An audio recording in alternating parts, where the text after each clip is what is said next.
Hello, Namaste and welcome to F1 India. I'm your host Akash and today we'll be looking into the Styrian Grand Prix, but with a little bit of twist. So without much further ado, let's get down to it.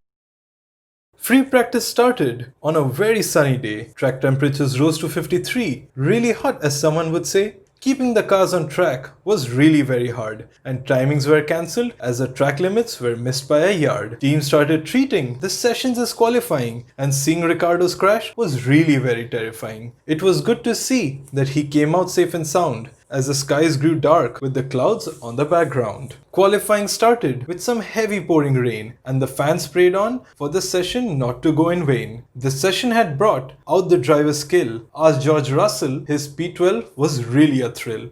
The Racing Points couldn't nail the best range setup, and P13 and 17 meant a long internal chat-up. Verstappen drove the bull to its bare bone and skin, but alas, out of turn 9, his traction finally gave in. P11 and 12 was not a good place to be, as Ferrari's problems grew bigger and bigger than the sea. Lewis showed the world why he was a real master when he drove that Mercedes literally 1.2 seconds faster. The Styrian Grand Prix started again with a huge success until we reached turn 3 and it became a complete mess. Ferrari fans cried and ran to their mother as Vettel and Charles DNF'd after coming top of each other. Verstappen boxed in early, thinking Bottas's undercut was a fail, but Bottas pitted late and in the end made Verstappen look like a snail. McLaren showed they have great pace, but something happens to them at the start of the race. Our boy Lando has really something to achieve, as he has the last lap pace right up his sleeve. Perez drove the race with a spicy Mexican flair. He almost drove to P4 and gave the Red Bulls a real scare. Alex has a future and has a lot to learn, but someone please tell him, try not to fuck up at the same turn. Lewis was smooth from start till the end and got the points he needed to make some amends. I really hope that the poem would be longer, so like, share and subscribe to make us more stronger.